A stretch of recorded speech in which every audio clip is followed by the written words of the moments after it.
Bonjour, nous sommes le lundi 3 août 2026 et le sujet est la France, l'Union Européenne et les dépenses publiques en part de PIB, produit intérieur brut.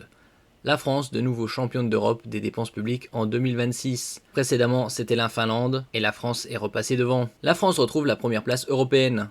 C'était une première depuis 2023 environ, avec 57,3% de part de PIB consacrée aux dépenses publiques. Elle dépasse de nouveau tous ses voisins. Par exemple, ici on peut voir, on n'est pas loin des 60%.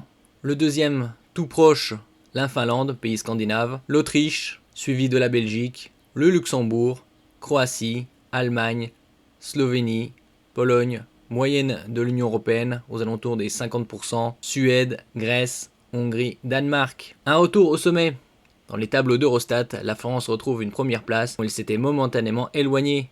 Au premier trimestre 2026, la dépense publique française représente 57,3% du PIB produit intérieur brut, ce qui la replace devant la Finlande, retombée à 56,8%. L'écart avec la moyenne de l'Union Européenne est considérable, 7,5 points, puisque l'ensemble de l'Union Européenne se situe à 49,8% du PIB, on va dire bientôt 50%.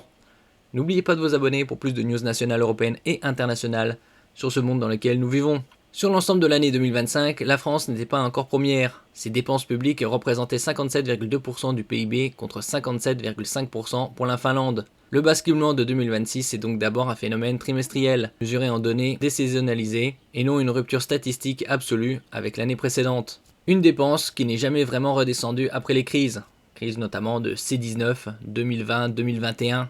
Pour comprendre cette situation, il faut revenir quelques années en arrière. Avant la pandémie, la part des dépenses publiques dans le PIB s'élevait encore à 55,6% en 2019 selon l'INSEE. Elle a ensuite bondi à 62% en 2020, sous l'effet cumulé fameux quoi qu'il en coûte. Au début, la présidence d'Emmanuel Macron en 2017 était de 2200 milliards, la dette publique, et là on est à 3600 milliards. De la chute de l'activité et des dispositifs d'urgence.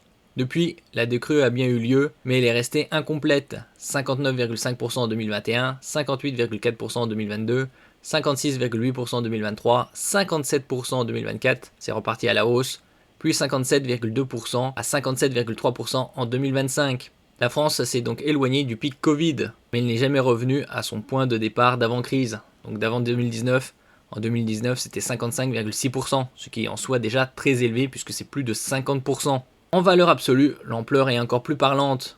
La dépense publique atteint 1714,2 milliards d'euros. Elle progresse encore de 2,5% sur un an, après plus 4% en 2024, alors même que le PIB, produit intérieur brut en valeur, ne croît pas au même rythme. Les recettes publiques, elles, augmentent de 3,9% pour atteindre 1561,6 milliards d'euros, soit 52,1% du PIB.